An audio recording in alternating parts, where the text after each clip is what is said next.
Action. Today we're going to be reacting to the financial wolf and him shutting down his basement crypto mining farm. After running, if the window wasn't messed up. We'll fix that right now. Okay.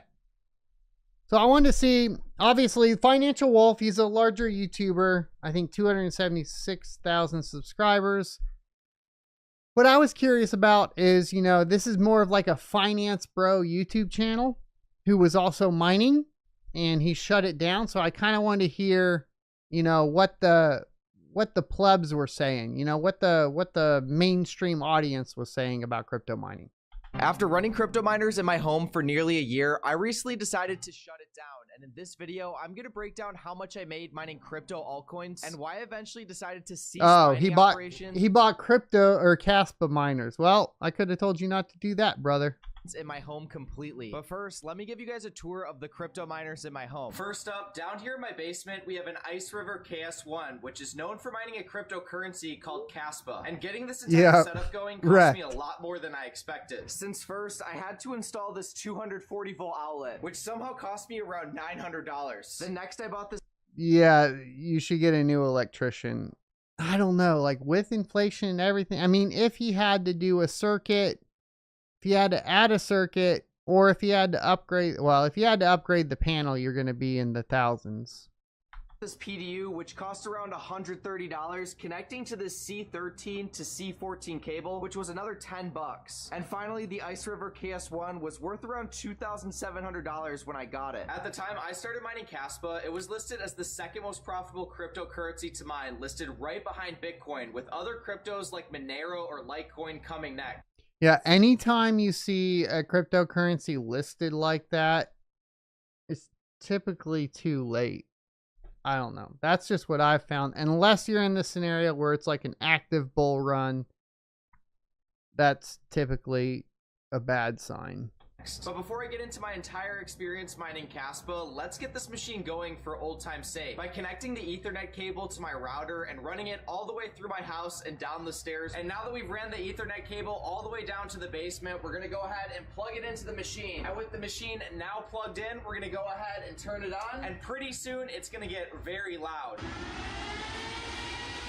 And there we go, guys. The machine is super loud now. That's how you know it's really working. Now, to complete the setup process for your miner and turn down the fan speed, all you have to do is have an application installed on your computer like Angry IP Scanner. This works for both Mac and Windows computers. And then once you run the software, you'll be able to find the IP for your miner, since instead of a red dot next to it, it'll have a green dot since it already has an Ethernet cable connected to it. And then once you find the IP address for your miner, you're going to type it into your browser, and it'll take you to this Ice River website where you can enter the username admin, and the default password for all Ice River KS1 machines is 12345678. But obviously, since I already set up my machine, I have my own custom password. And now that we're logged in, you guys can see the machine has been running for 12 minutes. And to turn down the fan speed, we are going to go to this mining settings tab and put in 45%, click save, and you'll notice the miner downstairs got a lot quieter.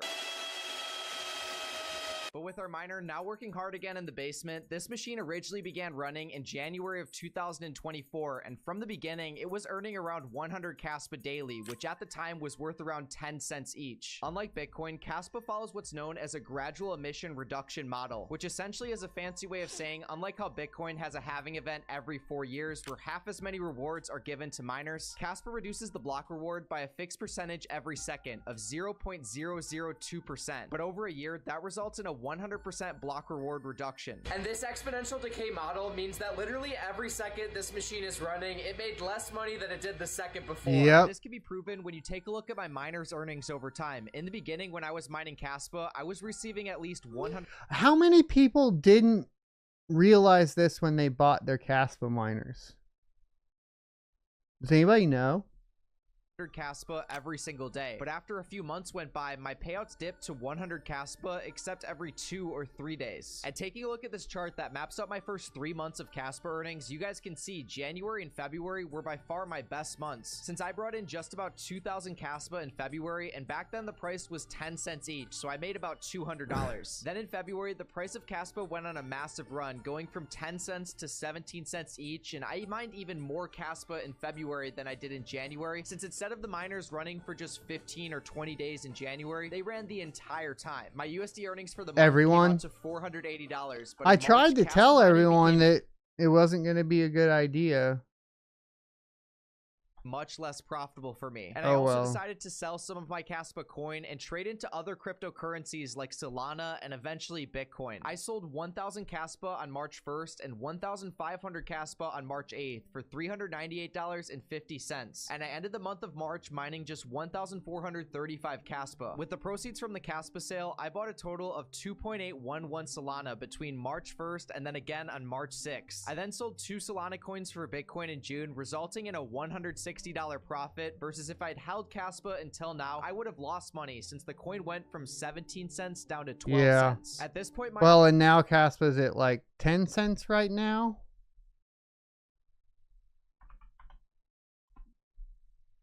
$0.09. Yeah, I think it'll run lower too.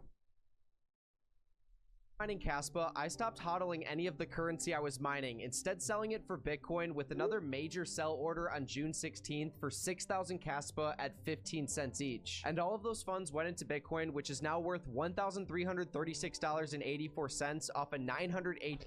If kaspa was ASIC resistant, it'd be worth a lot more money right now. $15 investment, and if those funds would have stayed in kaspa, it'd only be worth $730 right now. The reason I think kaspa is underperformed, you know why?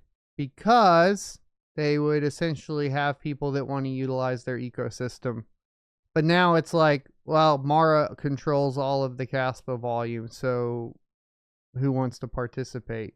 No one. Forming other cryptocurrencies in this recent run-up is because, well, looking at this chart, it absolutely exploded throughout 2022 and 2023, especially going on a major run-up at the end of 2023. The coin's also still sitting at a market cap of $3 billion, making it the 45th largest. Raven has other issues, like no real good decentralized finance options. I've said this so many times. I don't think Raven Coin's ecosystem is good. It's hard to use, and that's why nobody uses it. Cryptocurrencies, so it's by no means a small fish. I just think because it had such a major run-up relatively recently, there might not be another one for a while. But that said, I personally have at least 98% of my crypto portfolio invested in Bitcoin, so 8,500 of the 8,620 kaspa I mined has been exchanged for 0.0182 Bitcoin, which is currently worth $1,747. And I also still have some Solana and kaspa in the portfolio, but not much. Altogether, the total proceeds mining for 6 months with the Ice River KS1 machine was $1,900, which is obviously less than the total cost for the setup, but a big reason I stopped mining in June was because of high electricity costs. At my house in Milwaukee, my electricity cost is 17 cents per kilowatt, which I think is slightly above the national average, and means that this Ice River KS1 machine will cost us $2 Save us, Daddy Trump. daily to run. That's about $70 to $75 per month in expenses, and means in the 20 days of June we were running the machine, we profited only $24.65 after electricity costs. It's still a now profit. Things are even worse, because when you look at the profitability of the machine, it's only set to make us 69 cents per day, and that's because as more powerful machines hit the market and take they up more did of the network crypto hash rate, Macau, older and of course like they mine would start being less profitable. And since we started mining with the machine in my basement 3 days ago, we've only earned a little over 50 cents, which means after electricity costs, we're down like $6 to $7 already. So guys, I think it's time to call it quits by going down the stairs and turning our machine So off. is this just the pot? I've noticed like all the young kids creating their mining YouTube videos. It's like, I gotta turn on, I gotta turn off, and it's like, It's kind of funny. So much quieter already. It's the This end is of an era. Financial A year Wolf. later since I started mining, I'll Kaspa link the is now video at sitting the as end. the 7th most profitable Make sure I get that cryptocurrency like. to mine, with newer machines like the Ice River KS3 still breaking even. If you had super cheap electrical costs like my Bitcoin miners out in Iowa, another coin I tried mining a few months ago is Kadena, which is currently listed as the 22nd most profitable crypto to mine. And in total, we only made about $21.74 mining Kadena for a whole 4 months. And I spent more than that on electricity costs for sure. At the end of the day though, with a cheap machine like this that costs maybe a couple $100 online and plugs in with the regular 120 volt outlet in the wall, is it really gonna make you that much money? And it's turning on right now. But comment down below, should I keep this machine running even though it's losing me money in case Kadena pumps? But that said, let's continue with another crypto altcoin mining story from my friend Mark, who got in super early mining a small cap crypto project known as Helium Mobile that No. ended up making him $100,000 before crashing. Okay, so Helium Mobile is actually No. a 5G phone plan. I have it myself. No. And what it basically does is you can connect your Another own Helium internet advertisement. to a module or a hotspot, and it will relay that internet, providing cell phone coverage for 5G network. And the people running these cell phone hotspots outside their home got rewarded in Helium tokens. So it's not like Bitcoin where it's proof of work and solving math problems or anything Proof like of that. They're really just coverage. mobile hotspots that are relaying internet. Because They call I'm it proof providing of coverage.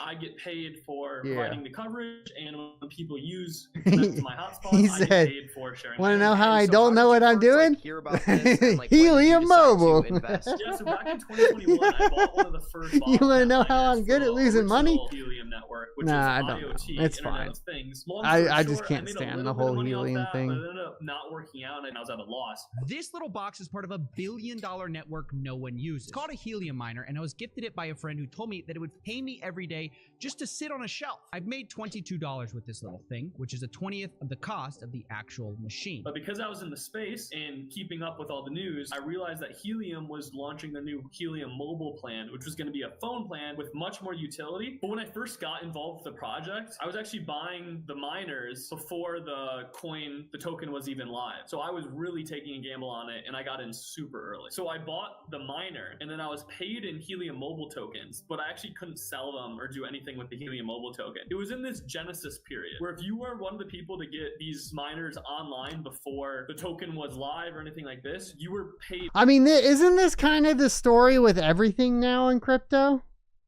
Right? Because it's like, I mean, it's the same thing with kaspa. If you got in super early and mined with CPUs and GPUs, you were great. If you bought, oh,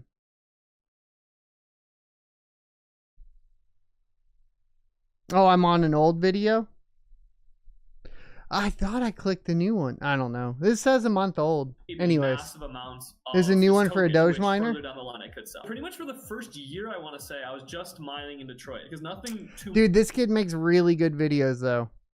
Like for real. much happened with the project. The price ended up skyrocketing. And then from there, I was hooked. I realized, wow, I can actually sell my tokens if I want to now. People are starting Yeah, I mean, like, yeah. to learn about it and gain traction. And most importantly, they were announcing these new boosted locations. So in certain cities, you'd have multiple. Yeah, I mean, that's basically what he's saying, right? Get in really early and then you make a lot of money and then you dump on everyone. Suppliers if you provided coverage in certain areas. And Miami, Florida was one of these places, and I really wanted to get into the ground floor and be one of the first people to deploy in the boosted locations. So you essentially rented an apartment in Miami. You spent quite a bit of money to get a place just to put a couple machines in there, pretty much, right? Yeah, it's a pretty crazy idea, but I ended up finding a location, renting an apartment just so I had home base to deploy across a couple locations. But at the peak of it, I want to say it was making like $300 per day off the machines in the boosted locations. Damn, and how much was like the nest egg of helium that you had? So at the peak, it was over $100,000 I had in Helium Mobile token. Damn, and that was probably off like what? How much did you put in? I would say maybe say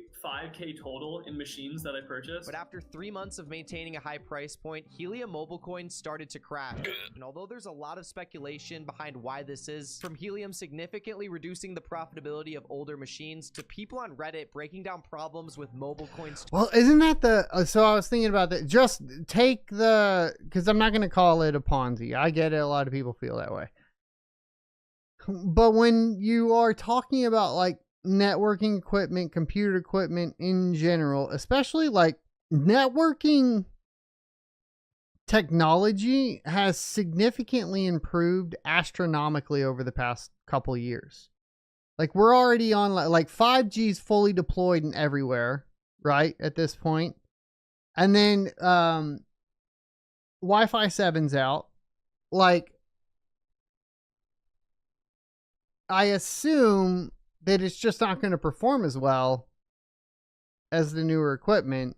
So it's not fully on them tokenomics to make old problem equipment I found behind altcoins like Helium get paid Mobile, more. or even coins like kaspa, is there's no long-term incentive for people to hold on to it. Unlike Bitcoin, which is experiencing a lot of mainstream adaptation from hedge funds to entire countries holding Bitcoin on their balance sheet. This afternoon, I'm laying out my plan to ensure that the United States will be the crypto capital of the planet and the Bitcoin superpower. Well, Warhog doesn't have a good Well, marketplace for the right altcoin now. market, Tactics. It's driven almost entirely on speculation. ZX so you're is gonna see shut much down. larger swings in their price. So now I think it's worth around $10,000, but I will say after the big crash, I got spooked and I started selling some off consistently. I made 8 grand converted into USDC, so that's locking in 8 grand of profits, and then I have around 10 grand worth in the token still, which we'll see where that goes. Hopefully it goes back up and goes crazy someday. Ultimately, long term, I plan to keep investing in Bitcoin mining, where I currently operate 2 machines at a low-cost facility in rural Iowa. And if you guys are interested in investing in Bitcoin mining for as little as $100, I'm launching a Reg CF where I plan to scale up the operation in rural Iowa. So I'll leave a link down below in the description for you guys who are interested. And otherwise, I'll see you all in the next video. Peace out.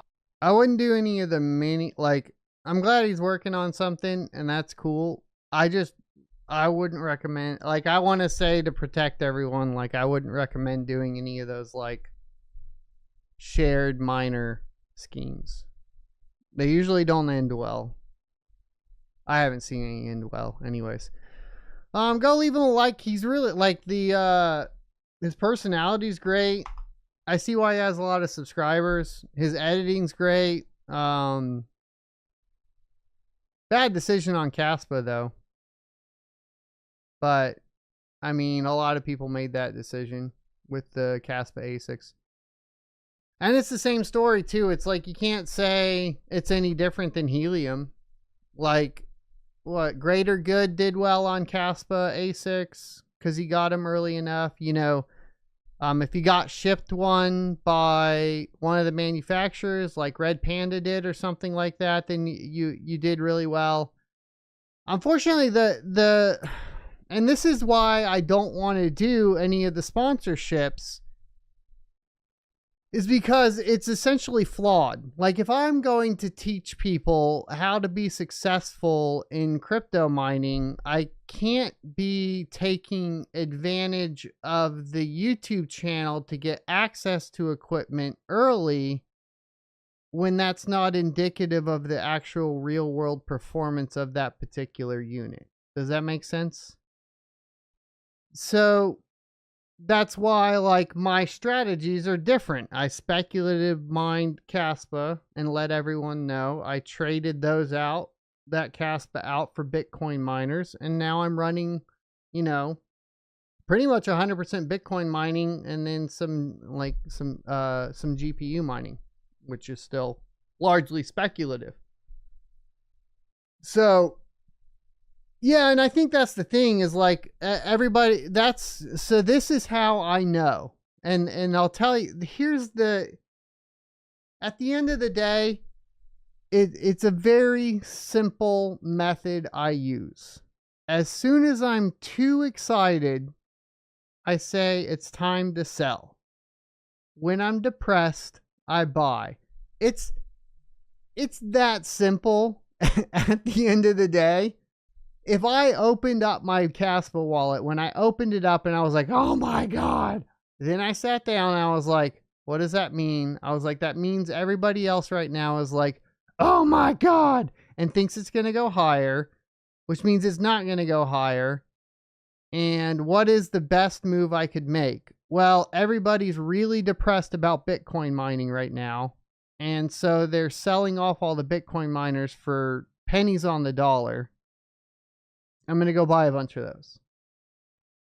And that's basically how I run my business. When I'm really excited, I sell. And when I'm depressed about something, I buy it. Game over. It seems to work. I don't know. I survived a couple bear markets off of it. So it is what it is. Slow and low, my friend. Slow and low and always generating revenue. That's how I feel about it. I hope you enjoyed this clip from the Crypto Mining Show. If you would like to see more from this particular episode, take a look up here. Don't forget to also subscribe to the channel. And if you want to support me directly, you can go to sonofatech.locals.com and become a member. Thanks for watching, and I will see you next Tuesday.